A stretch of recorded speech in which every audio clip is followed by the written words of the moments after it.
Welcome to another edition of the Sales and Marketing Power Hour with your host, Carol Morgan with Denim Marketing and Kimberly Mackey with New Home Solutions Consulting.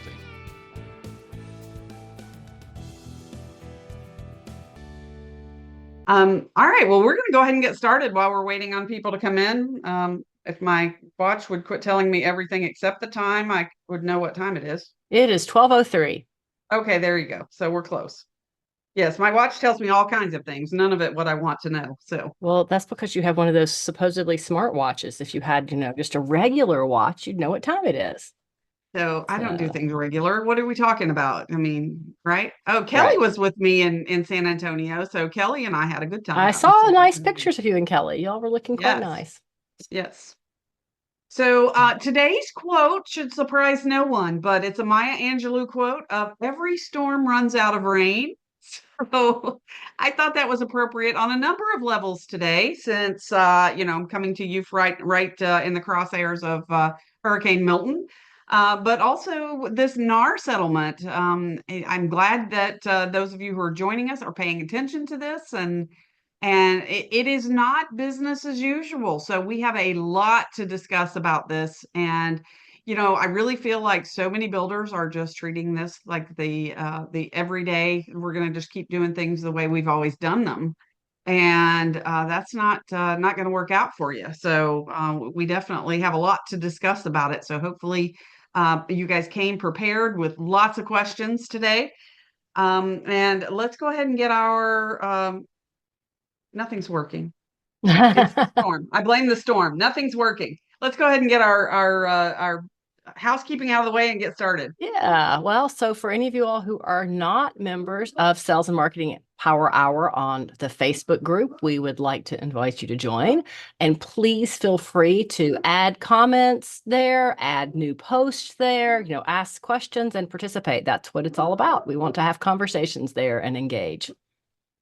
So, yep, we'd love to hear from you. So, And then Carol? I guess I'm Carol Morgan, founder and president of Denim Marketing, where we like to make sure that it is marketing with intent and not just haphazardly throwing things on Facebook and in other places. So Random acts of marketing? random acts of marketing should not be allowed. So give me a call if you all need help with marketing. I know a lot of people on this call might be thinking about 2025 and making some changes. So if you're thinking of making a change and want to talk to me, you know where to find me. Beautiful. So I think you guys should just reach out to her just because it's her birthday too. So I am Kimberly Mackey. For anybody who doesn't know, my company's New Home Solutions Consultant. And I work with builders and developers all over the country. I like to say that you call us when you want sales to be the engine that drives your train, rather than running it off the track. So what that means is I go in and I look at all the systems and all your processes and procedures. We make sure that your KPIs are set up, and that you have the systems in place so that you can have predictable and profitable sales. I also do sales training and sales coaching for my clients. So if I can help you with any of that, please feel free to reach out to me. Oh, and I have late breaking news I forgot to share. Oh, At the International Builder Show, I am going to be the moderator for the Super Sales Rally. So if you have not yet made your plans to join us in Las Vegas in February, whatever the date is, now I've forgotten, the 24th, I think it's the 27th through 29th, but it could be somewhere that last week of 20, February. it's whatever. It's the Tuesday, Wednesday, Thursday. So, and I'm super excited. I am going to be joined on stage with the one and only John Palumbo. Awesome. Corey Charles. If you haven't seen or heard Corey Charles speak, amazing, amazing. And then, of course, my buddies Anya Chrysanthemum, who always brings the latest in technology for salespeople, not just for marketing, and Keith McKinney. So I don't know, Keith McKinney and Corey Charles on one stage. It is going to be a whole lot. So we're changing this thing up. It's going to be a little crazy. So I hope you'll join us, if for no other reason, just to see how crazy we get. So, and what we have to say. So anyway, I hope to see you there. Before that, I was supposed to tomorrow talk about this topic for NAHB, with Lance Lambert with Resi Club. If you're not following Lance Lambert on X, or aren't subscribing to Resi, great information. I mean, spot on, good stuff. You can track mortgage trends. You can track really how any of this is impacting builders. Good stuff. He was previously with Fortune magazine. So if you don't know him, he was the real estate editor for Fortune magazine. And the one and only Woman of the Year, Elena Money Garman. So with Garman Homes. So we're going to be looking at this from big builder, small builder, what people are doing, some best practices. It'll be a little different conversation than today, but that, because of the hurricane, got postponed to next week, to the 17th.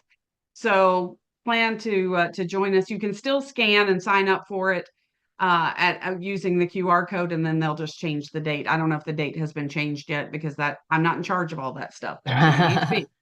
Not my job, Mon. Yeah, So and I guess I there should you give a go. quick shout out for the Home Builder Digital Marketing Summit, which is taking place in Raleigh, the 22nd through 24th. Actually, I think it's the 23rd and 24th of this month, and that's sponsored by Blue Tangerine and Outhouse. And Denim Marketing is the coffee and tea sponsor. So please join us, and you can have coffee or tea on me. I think you Or should call that the Champ. caffeine. Champ has something to say. Yes, Champ needs some caffeine, apparently. Uh-oh, she's muted us. Uh-oh. He needs He must, treats. Come here, uh, Champ. I don't know what he's uh, barking at. We have deer all always over the good. Let's place. reward them when they bark. Yeah, well, you know why hush puppies were invented, don't you? To throw them to the dogs so they would hush. Really? Okay. Yeah. Let's go with that. That was a bad one. That All was right. really Well, bad. let's jump in there. I think the first Yes. question should be directed to you, Kimberly. Why don't you give an overview of the NAR ruling? So for those of you who've been hiding under a rock, October 17th was the official date that everything had to go into effect for any member of the National Association of Realtors and all NAR, National Association of Realtors, MLSs. So all of the new rules had to go into effect. There have been multiple Seitzer Burnett rulings on this thing. This lawsuit got legs, and a lot of the big brokerages were also sued. It's at its core, it's an antitrust lawsuit. The solution for it is mind-boggling. It makes absolutely no sense. So we're going to have more cooperation and be more fair, and it's going to cost people less if we hide what we're paying people and make it harder to get compensated. And it makes no sense because it's I don't supposed to be more transparent. What about this is transparent? Nothing, right? Nothing. That's And the there are some frustration. terrifying Nothing. parts of that. Well, but the good news is for builders is that, we can work around some of that because we aren't being held to some of the same rules that realtors are in terms of our websites and what we can say and what we can share. So we'll dive into that, more as we talk this morning. But I think that's kind of the silver lining for home builders in this is the impact isn't quite as terrible. It isn't, as long as you do things in a more transparent fashion. Correct. So, and that's really the key here. So the MLS rules basically say you cannot offer cooperative compensation, and you can those fields have been removed from the MLS. They're gone now. It also says that every realtor, a member of the National Association of Realtors, representing a buyer, has to have a buyer-broker agreement signed. Buyer-broker agreements are nothing new. We've had them for years, and many states had them with a little more teeth to them. Most realtors chose not to use them because, heaven forbid, somebody tell you no. I mean, honestly, when you ask somebody, why wouldn't you use this as a general real estate agent? Well, they might say no. And to me, no is an objection, which we handle like we do using the 6-step method of objections, right? But it also means that a buyer didn't get the value from the realtor. Right. If you are not a realtor who has figured out what your value proposition is, and you're not working with your brokerage and taking training on this, then I guess this is probably not going to be a long-term solution for you, because every brokerage out there is working right now so that our buyers agents understand what their value proposition is. for that, I applaud this decision to making the buyer brokerage agreement something that agents have to do is something Right. I did when I did general real estate for a very short period of time. But I like to tell people in about 3.5 months, I did $6.5 million in production. That's more than most agents do in 2 years. Right. And I did it in 3.5 months. And I worked with listing agents, or I worked as a listing agent, but I would work with buyers if I was already selling their home or if they were a referral to me. And at the time that I was in general real estate, we had discount brokerages and they were Right. advertising all over the place. It was a very big deal, all these discount, discount, discount. And I worked for a full service brokerage. And I had to explain to people that you were going to pay me. And at the time, my rate was 3%. I was like, I don't work for less than 3%. Right. I'm not going to do all this work for free, but here's what I'm going to do for you. So to me, a buyer broker agreement is an opportunity to show that value proposition.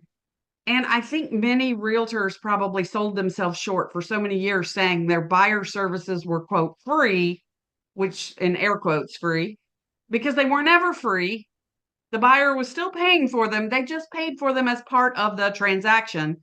We say the seller pays for it, but in essence, who's buying the home? And we know that the seller is passing through all the costs to the ultimate end user, which is the buyer. Yeah. Well, and I think you made a really good point without making the point directly, in that I think agents who are really strong agents, those top 80% of the agents are going to be just fine with this. They know how to sell their services. They know how to explain what they do. They've probably been using a buyer brokerage agreement for a long time, but, then we've got those, agents who sell a house every other year. And I think this is going to really help make the industry as it relates to realtors more professional. At least, that's kind of my take on it. And I've heard that from a few other people too. I've heard that from a number of people, and I don't know that it has yet, but I do think that it probably will. Yeah. And I have seen, we're already starting to see MLSs merge. We've had one here, a huge one with the Pinellas Board of Realtors and the Greater Tampa Association of Realtors recently merged. And so, I think you're going to see a lot more of that, and that consolidation hopefully can help with providing better professional services because they're stronger together. I mean, who knows? We're early in this, folks. We're very early in this. Right. And, people are going to figure this out. Previously, I was always, I do a lot of anecdotal conversations with Wall Street firms and analysts and people like Lance, who call me up for anecdotal data because they want to know, they're not just looking at their reports, what's actually happening on the ground. And oftentimes I am asked, when will realtors be obsolete? When is technology enough that we no longer need realtors? And I've always said never, absolutely never, because the computer's not going to hold your hand, people. It's not going to be a shoulder to cry on. That realtors do provide a tremendous amount of value, despite what we as builders sometimes think, because of the frustration factor and the fact that we often have our on-site agents who carry the lion's share of the work in our transactions. But that realtor can be a great value and a great asset to you. We just have to cultivate those relationships and teach them how to work with us. Right. Well, and it's interesting. I think one of the things I've heard from some builders is it's really their hope that, the buyer will walk in the door without an agent and then, use their agent as their, basically buyer's agent. And, the problem with that line of thought is they're not an impartial person. If you work for a builder, you're not impartial. And is that really fair to the buyer? I think most buyers aren't going to think so. They're going to want somebody who's impartial, or at least that they see as impartial, representing them and walking them through the transaction that, maybe they make twice in their life, maybe 3 times, but, it's the largest purchase they're going to make. It's, it's a lot of emotion, as we all know. It's a lot of money, and there's a lot of confusion. Just, even take the NAR settlement out of this and look at what's gone on since COVID with, rates going up and home prices going up and, material costs have gone up, and it's just all over the place. And, you hear on the news that, oh, it's terrible out there. Home prices are going to start coming down. I'm like, based on what? It's there's no inventory. It's just, so they're already confused. They're getting all these different messages in the media, and then you add this to the confusion. So, I mean, that's where communication comes in. Lots of communication. And they can hold your hand. They can help with so many things. You're going to go pick them up at the airport, but the realtors often will. They'll go pick them up at the airport. They will take care of running things back and forth. They can be your legs out there. And if you will partner with them and you use words like, instead of us telling agents, oh, well, you just bring them and drop them off and we'll take care of everything. That's terrifying to an agent, particularly one who's only doing 5 or 6 transactions a year, right? That you just took a chunk of their business. So don't say stuff like that. Instead, say, I'm going to be your partner, and give them jobs. They love to have the job, and they won't cause problems if they have a job to do. Right. So, give them jobs, educate them. Things like, the Muddy Boots tours, or what I now call the behind the walls tours, because Muddy Boots is a little scary and nobody wants to get their feet dirty, right? So then have those. Teach them how to work with you. And also, you're going to have to teach them how to fill out their buyer broker agreements so that you can compensate them. So this buyer broker agreement spells out what the realtor is going to do, and it spells out how much they can get paid. So if they have in their buyer broker agreement that they make 2%, that's what they make, is 2%. That is their agreement between them and their client. Right. Even if the builder's offering 3%. Correct. Or 6% or whatever. So, right. I mean, a large national builder in the state of Florida last month was offering 8%. And I'm like, so I don't know if that's going to work, people. So, and we'll talk about it. There are a couple of different ways that we can now compensate agents. You just have to pick a lane and stick with that lane. So the first one is that you could offer a seller concession. Mm-hmm. And that seller concession is something that you advertise. Now, the downside of seller concession is that it is then technically up to the buyer to use that to pay their agent, which if they're under a buyer broker agreement, they would have to do, because that's what that says. So you would need to know, you would have to be privy to that buyer broker agreement. Right. Now, again, Carol and I are not attorneys, nor do we play attorneys on TV or Zoom or on Sales and Marketing Power Hour. Yeah. So double check in your state, double check with brokers and your attorneys on any of this to figure out what is the best way for you to do this. So I think we had a question. The sort of mindset that realtors will be or should be obsolete is somewhat similar to mindsets that the internet will replace executive recruiters and people need people. Yeah, absolutely. Well, and that's from Erica Lockwood, to everyone, but it's kind of crazy. You roll back to when, I don't know if and of course, I'm having my birthday today, so I'm trying not to date myself because, I like to lie and say I'm 36. But those of us who remember the big, thick MLS books that had the thunk effect, right? Because there was no internet.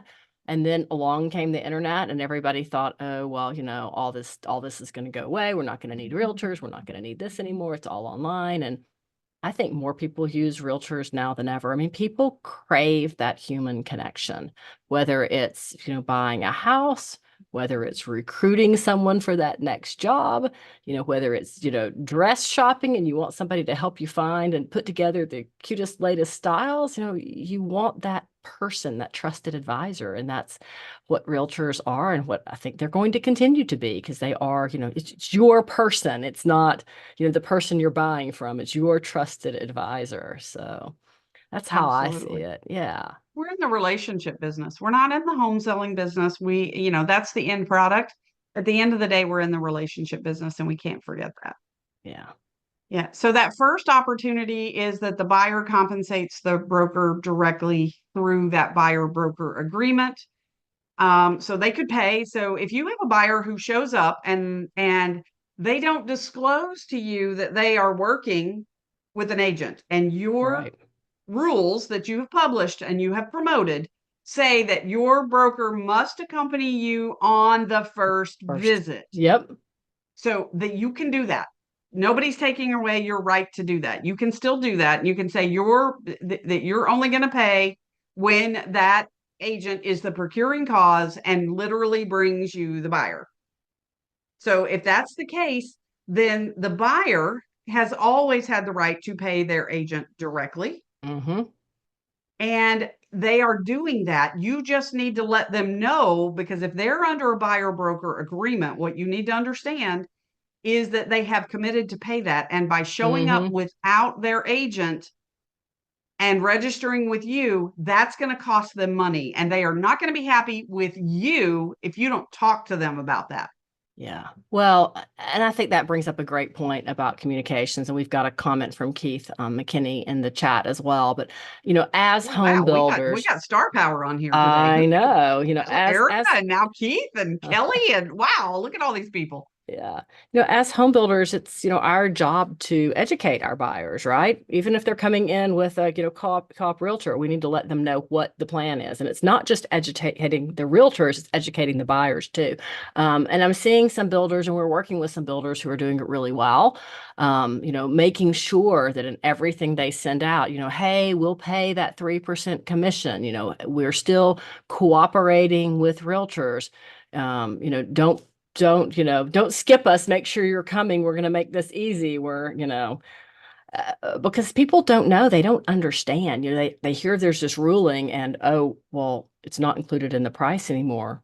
Well, what does that mean? They don't understand. So to Keith's point on here is, we've got to educate everyone. What does that mean? What does it mean to the buyer? What does it mean to the realtor? And what does it mean, from our home buyer, home building perspective? What are we offering? Put it out there at front and center and make it clear. If you're offering 2%, if you're offering 3%, if you're offering 4%, if you're not offering, compensation, we're supposed to call it compensation now, not commission. But if you're offering, something else, what are you doing? Are you going to offer a contingency? They just have got to know. Yes, they absolutely. And to your point, we have to tell them what, but we also have to tell them how. Because Exactly. the buyers have never understood if they go window shopping on the weekend, because in their minds, they're window shopping. They don't understand that Right. registration is a contract with us. So they don't understand that. So you have to tell your buyers, bring your agents with you. And I think builders are afraid to do that because they're afraid they're going to get more agents. Listen, this is going to be a wash. I truly believe this is going to be a wash, because those people who came into your models without agents and then an agent helicoptered in, or the drive-by agents that do nothing, I think all of that goes away, but we really do get the legitimate agents who do want to work with us. 72% of all new home sales happen with an outside agent. We do not, I just really do believe this. You do not want to walk away from 72% of your business. Mm-mm. And I've seen on these the publicly traded builder calls, some of the CEOs going, well, we think our commission rates are going to go down. We think we're going to be able to get this number down now because of this ruling. Maybe, but do you want to take that chance by having 72% of your business walk out the door by not having these policies correct to start with? Right. Well, and it's confusing, and it's going to be confusing. We work with a builder that's going to pay the 3%, but only on the base price or the list price of the home. So anything you upgrade, whether it's moving a wall or adding, a patio or adding a screened-in porch or upgrading any of the interior appointments, all of that's going to be outside of that 3%. So again, that really complicates it. So if you as Yeah. If you Yeah, has it the home, really, really can. Yes. Because yeah. now is the buyer on the hook for that remaining compensation? Does the BBA spell that out? Good Do we question. go to this other little known option that Carol and I just learned about this week, where the seller can enter into a direct agreement with the agent? So, but what does that do for if you're paying more or less? Right. And I don't know that we know the answer to that yet, but so this is, I just want to read this verbatim to people. I don't want to mess Yeah. this up. And ensure a seller enters into a compensation agreement with the buyer broker. This is the fourth path, the fourth option that we have. The fourth path involves the buyer ensuring the seller enters into a separate agreement with the buyer broker to cover some or all of the amount the buyer owes the brokerage firm. This doesn't do away with BBAs. No. So let's see. Uh, this is from Florida Realtors. There's a separate compensation form called the seller to buyer broker, CASB1, that can be used to document the agreement. So at any time, the buyer's agent can rip up the agreement that they have, that BBA. The problem is getting a whole new BBA signed. So, because a lot of them had trouble getting the first one, so the odds are they're Right. not going to want to go back and get another one. But this one is where the seller can enter into. And I think this benefits us. Now, the way I'm reading this thing, I really think that we as sellers, because builders are sellers, right? So they're the Right. largest group of sellers, could enter into a direct agreement on what they're going to pay a buyer. But we have to educate both the buyer themselves and the buyer's agent what to do with that BBA.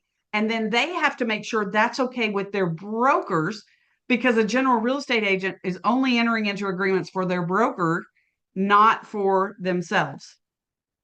So Very see the complicated. layers here? There's a lot of complication, There's a people. lot of layers. Well, you know, I guess another thing I've seen happen, and actually you and I've talked about this a lot, Kimberly, is builders reducing the prices of homes.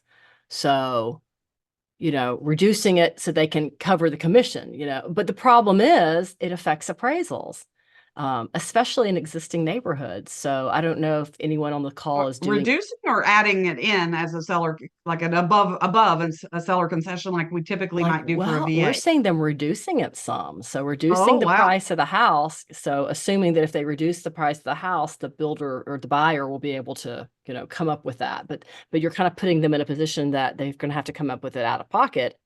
So if they're going to have to come up with it out of pocket and get that extra 3% from their bank, then the house better appraised, but you just reduced the price of the house. So is this going to be a long-term appraisal problem in your neighborhood, depending on, Anytime you reduce it, you just reset the value in your neighborhood. So I definitely don't recommend yeah. doing that. I have seen people add to, and because Uh-huh. Fannie Mae and Freddie Mac said you can include it as part of a mortgage. So seller Absolutely. concessions they have already ruled that seller concessions can be included as part of the mortgage. Thank goodness, because that was Yes. going to be a hot mess. Yes, it was. So, to Keith's point on here, it is about rights and responsibilities. And I got to tell you, your on-site agents don't understand this. So I've got Mm-mm. builders that are all across the board on what they're doing with this. One builder is basically telling people, if you don't bring us your seller and your BBA, then we have to schedule an appointment with you. We cannot help you. And they're basically sending people who got in their car and drove to them Sending them away, home. Wow. sending them home because they need to get that agent there. Right. And, buyers are going to do what buyers are going to do, and agents are going to have very limited control over that despite signing that buyer broker agreement. So, in that case, the question to me becomes, do you really want to lose the sale? Or do you want to figure out a way to get that agent on the phone, get them there via FaceTime, and did they in fact send the buyer to you, or did they stop in off of one of your signs? And I mean, that's always going to be a question. Right. That's a difficult one for sure. And I understand they want that signed BBA, but Yeah. Do you want to Do send your you, customer away? and if you're Are low they on going to come sales, back? people are low on sales right now, right? Sales Oh, are not just flying off the shelf in most places. So we yeah. need the sales. So, but the thing is, flip-flopping back and forth, because that same builder went to 2% commission, and then they went back to 3% commission, and now they're offering a bonus on top of that. Like, you can't just flip-flop, people. You got to pick a lane here and stick with that lane, because the confusion is real for everybody. Right. And if you're changing it every couple of weeks because you're trying to figure it out, you're just putting out that confusion and lack of trust in you in the marketplace. So I really think that there's some major advantages for builders here, Oh, because absolutely. I think we get better quality of agents, and we stop the agents who were just, slow down, throw them out at the curb and expect to get compensated. I think we get rid of a lot of that, or the ones that people just added because they were negotiating money back, because all of that has to be spelled out, right? So I think that's a significant advantage for builders. But we've always gated the way we talk about commissions to Mm-hmm. never talked about it to the public. We didn't talk, I mean, we're so secretive about it, which is silly, because of course it has to be part of your agreement. RESPA is a requirement that says you must disclose what anyone is getting paid as part of this transaction. Right. So it had to go in your agreements. It had to go on your closing statements. So I don't know why we were so hush hush. And I think that probably contributed to the mistrust of all of this. So now I think that transparency and having a very firm policy in place. And So promoting that policy. promote it. Oh, Just have promote the it heck out and of it. promote it. Yes. Yeah. Yeah. I would The love. buyer broker agreement that there, or the buyer registration, or broker registration form. I'll get all these forms out. I'm in the middle of a hurricane. I'm blonde and I'm in the middle of a hurricane. Give me a break, people. The words are not coming She's today. The sitting in the pressure's dark getting in to me. Tampa. Yes. Yeah. So the broker registration form, if your company hasn't used a broker registration form in the past, you're welcome to email me. I will be happy to send you a sample of one. It has been a staple in what I have offered to my builders for years. And we customize them, but I have a template that you can use that basically spells out, what do you expect from the buyer's agent, Mm, and when do they have to register the buyer? What information do they have? We want full registration. right. And we need them to sign off that they understand we're going to close the sale with or without them. Once we have this buyer, we're going to take care of closing the sale. And here's what we need from them. This is what we expect for them to do. And I think that, combined with all of this, is going to become a really, really powerful tool. I like So that because it really does a good job of educating them on what you expect as the home builder, and what the home builder is going to offer versus what the buyer's agent needs to bring to the table. Um, don't know yeah. that happens a lot, so that sounds like a very powerful But we've form. gated it in the past. We kept it Correct. separate from the buyer, and that's the real difference. I think you cannot keep it separate from the buyer. So let's ask the group. We had a good group coming in We have here. a So great let's group ask in the here. group too. What are you seeing? What specific challenges are you seeing in your area, so we can get some of that going too? But I think we should probably jump into this. If you want to offer a bonus or a higher commission, Yeah, can you how still on do that? earth does that work? I'm still so confused over that. So let's just say, case in point, builders decided to offer 5%. So how does that work, Kimberly? What happens? So here's what we're doing in Florida. In full disclosure, I run a program for Berkshire Hathaway, and I have preferred builders. I have about 25 preferred builders in my program. And my agents who have this education, this certification, do actually get paid additional compensation. So Hmm. what we have done is we actually added a paragraph to the buyer broker agreement that, when applicable, if you are a Berkshire Hathaway new home specialist, that you can get paid this extra amount.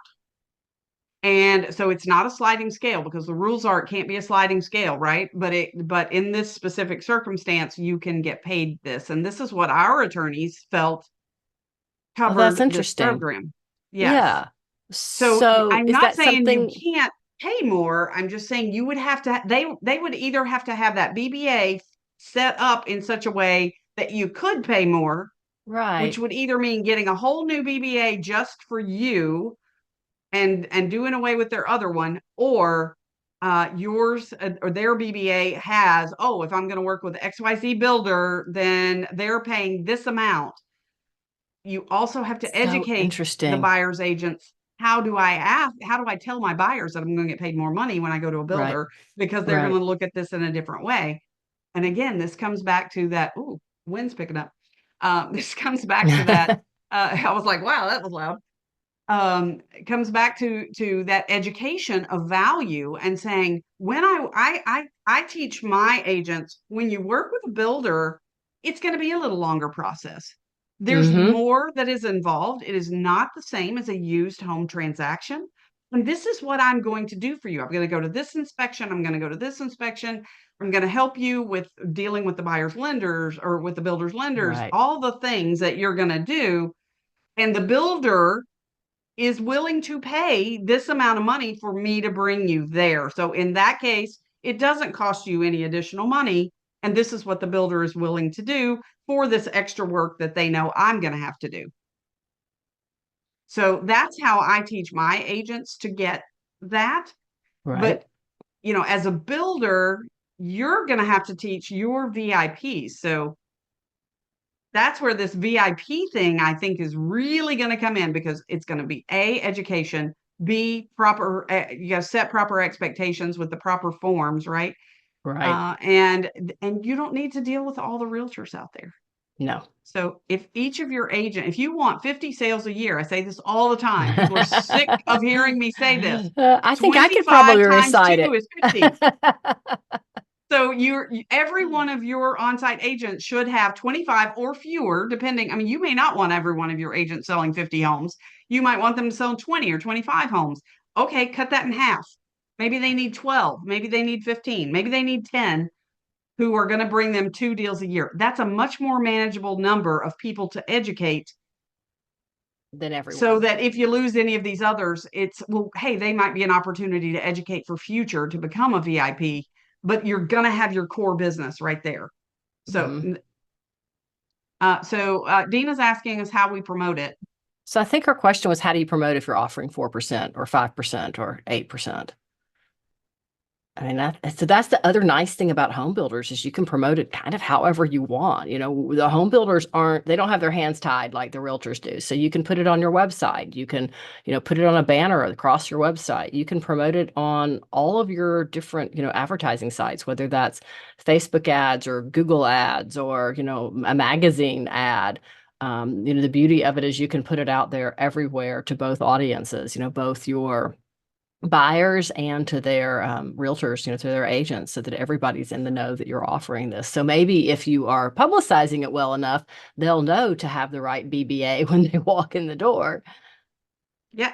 Your agent flyers too. Like, don't discount those old school agent flyers. And I got to tell you, while I'm a big fan of e-blasting, I am not a big fan of e-blasting realtors, because they just hit the delete button or they unsubscribe, like, because they just get inundated. Right. It's about these smaller groups, not about blasting out to thousands of them. Mm-hmm. And Dina's right. Yeah, it feels weird because it's always been secret. Here's the other side of that, Dina. Good.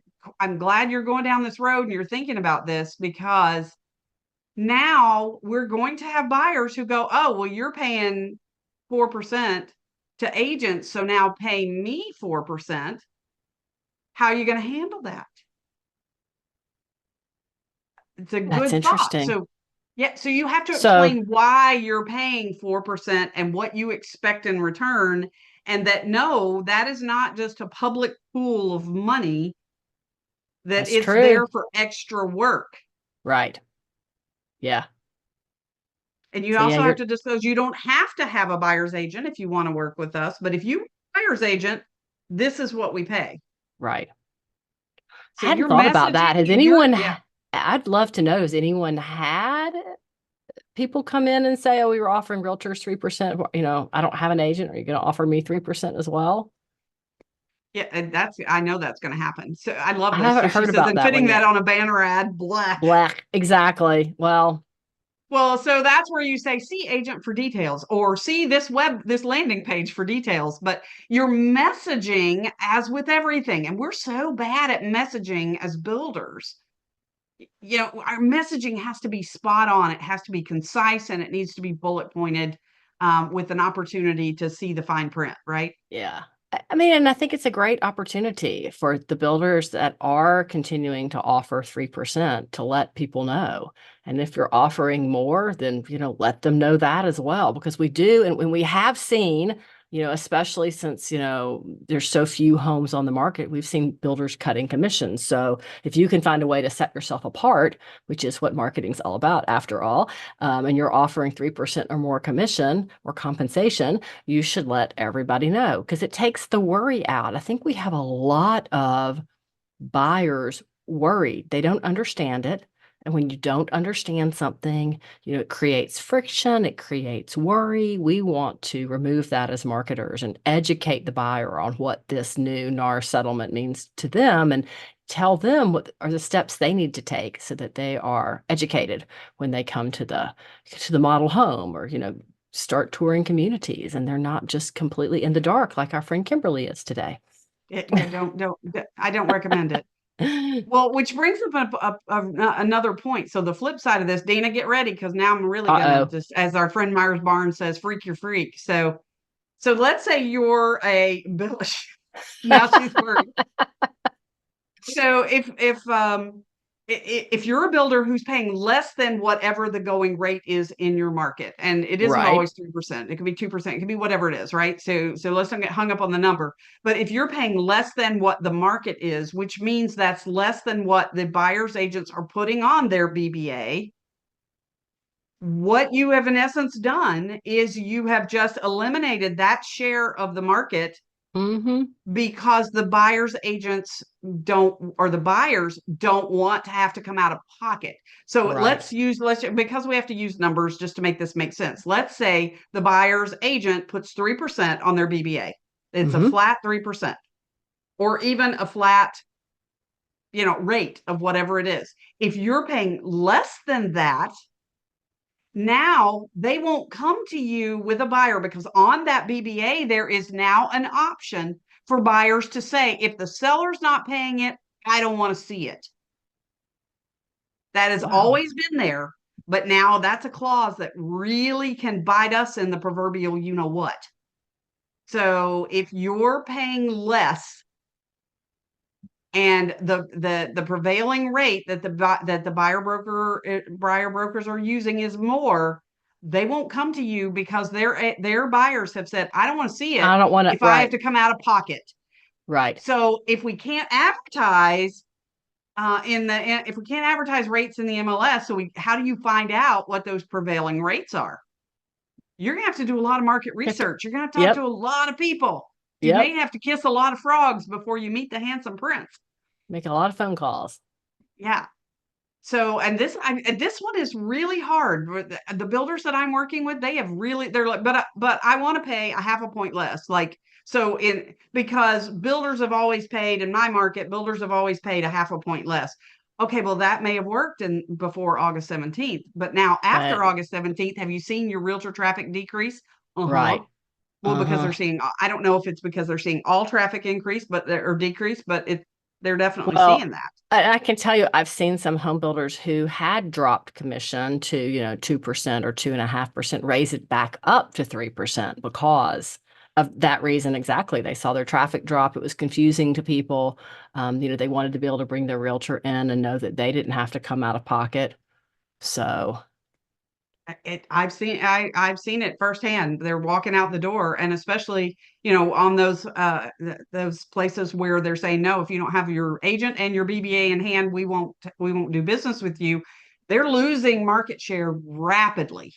Right. Rapidly. And, we're not telling you what to do. We're just trying to give you the options. You got to do what's right for you and what's right for your market. So it's just one more layer to that CMA we're going to have to continue to do to know what's truly happening in the market out there. So has anybody seen that happen? So I'd love to hear from you in the chat. Oh, we've got some messages coming in. From a builder's perspective, can we assume that the buyer's agent has explained the whole thing to the buyer, or do we need to be ready to explain it too? I think we need to be ready to explain it too. I don't think we can assume anything.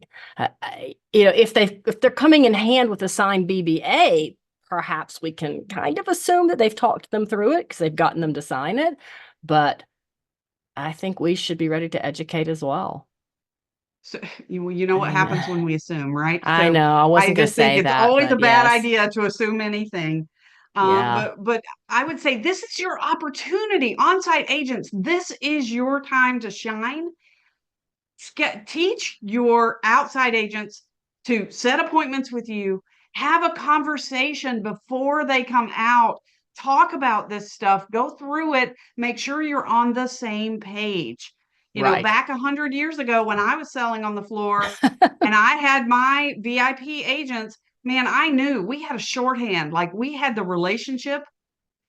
I still go to bar mitzvahs and now it's grandchildren, and birthday parties and because that's how old I am. Remember, I'm 65 now. You're I'm selling hilarious. everybody. Don't believe her. But over the years, like this stuff has mattered. These relationships have endured because we really did establish that kind of rapport with one another. We did business together, but we became friends. It was a deeper level. And I think you have to start doing that in a way that you maybe haven't done before, which honestly benefits the buyers tremendously. When you have that shorthand and you have that relationship with your outside agents, like your buyers are going to know it and they're going to just feel that comfort that you have. So, if builders, you got to educate your agents how to deal with this. You need to have your policies and you need to be flexible with those policies if you find out that they're too rigid or they're not what is meeting the market for that moment. But you also have to expect your on-site agents to be able to handle some of these difficult conversations, which is going to be, okay, I'm going to say it, role play. We have to role play this stuff. We all love role play so much, Kimberly. I know. Every time I say stuff, I feel like people are just going to start hanging up on us and like not be here with us because I say these awful things like role play, be prepared, build relationships, Well, and walk them through the most common things that happen. And you're going to know, we're already several weeks into this. You've probably already started figuring out, okay, here's the top 3 things buyers want to know or that buyers are confused by that we need to make sure our agents are educated on so they can help them with those questions. So, yeah, absolutely. Well, let's VIP program. So I've quite a few builders reach out to me to ask, hey, I have a realtor VIP program. Can I still do it?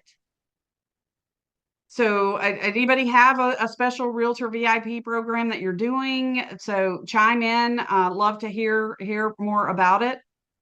But I'm telling them, and again, not an attorney, nor do I play one on TV, but I think these realtor VIP programs are where we have the opportunity now to really shine and develop some loyalty out there. And the rewards in your VIP program don't necessarily have to be transaction based.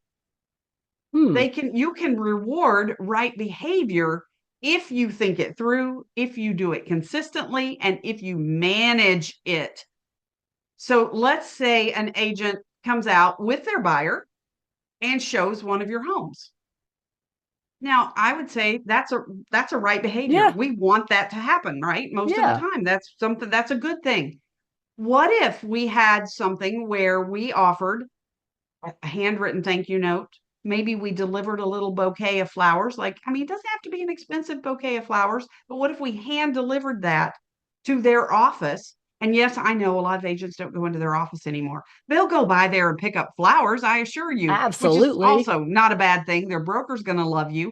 And everybody who comes by and sees those flowers sitting there is going to go, where did you get those? Those are so pretty. Store. Yeah. Yes. Guess what? Word of mouth advertising right there. Absolutely. And you spent what, $15 and a little bit of your time to go by, and maybe you run into another agent while you're delivering. You got a little flyer telling them about your community. This is all upside, but you can't do it for one and not do it for all. Right. Consistency is where we lose out on these VIP programs because they are not managed.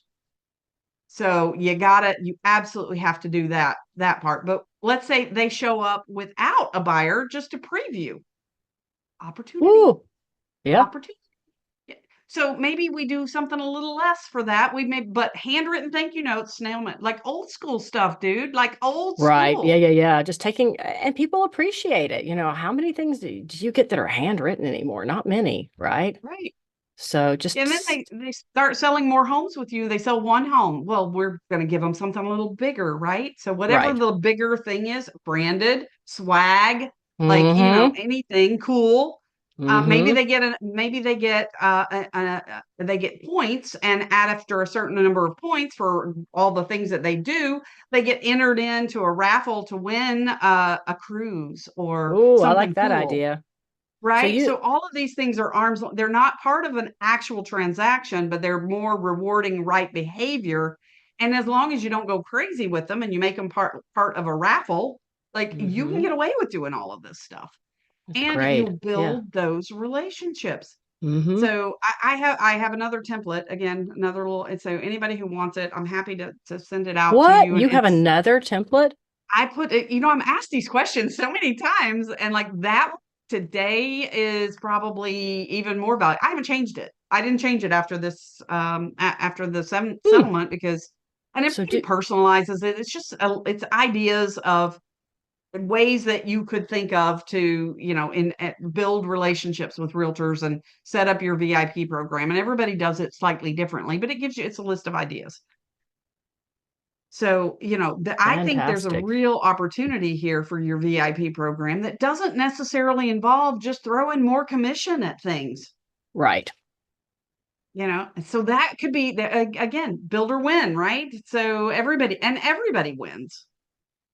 Well, and I think a lot of agents work with builders because the builder makes the process smooth and easy. It's an easy transaction. The builder has a system. They can bring their buyer in and they know where the handoffs are, and it's just a smooth, comfortable, business process. So, don't discount that as being the reason they're, bringing you people as well. Not necessarily the 4%. It may just be that you're the easiest builder in the area to work with. So there's value in that as well.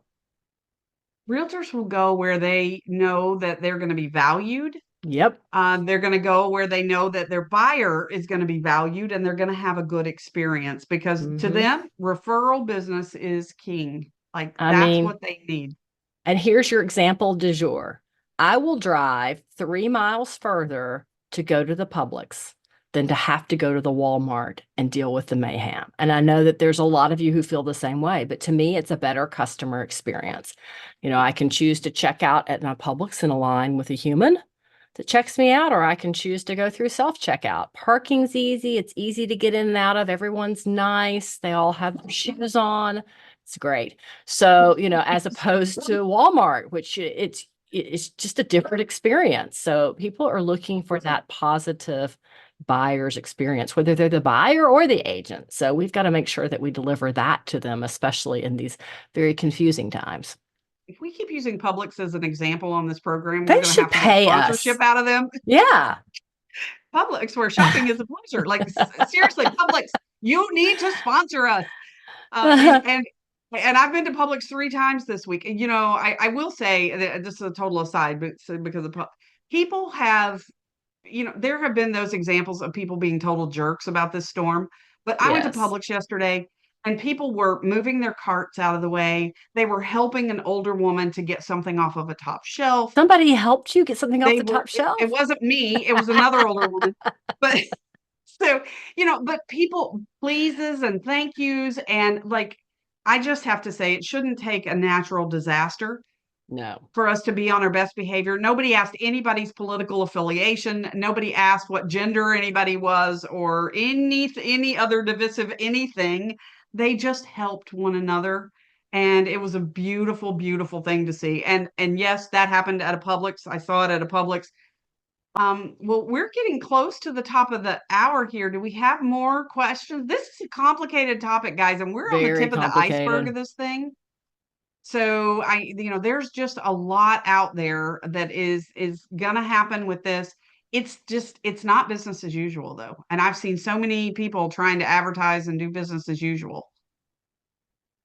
So Steve, you stay safe too. I hope you are safe. He's a little bit south of me, so unfortunately, my friend, I think you may be more in the crosshairs than I am, and Godspeed, stay away from that surge. So it's scary stuff. So anyway, so thank you all for joining us on a blustery Wednesday for me and for Carol's birthday. So I hope the rest of your day, no bush hog any more fields. Well, I don't have anyone here to make sure I'm okay. So yeah, so full disclosure, she has a promise to me that she will not bush hog a field without somebody else being there. So I started my morning bush hogging, and then I went for a trail ride. And about 11:38, Kimberly's like, "Where are you? Are you okay?" I'm like, "I'm good. Just trying to have dry hair." So well, it's been it all a good worked birthday out so far. It all worked out. good. So I hope the rest of your day is amazing, and thank you to all of you. And I'll see you on the flip side of the storm. If I can't communicate with you for the next couple days, don't panic.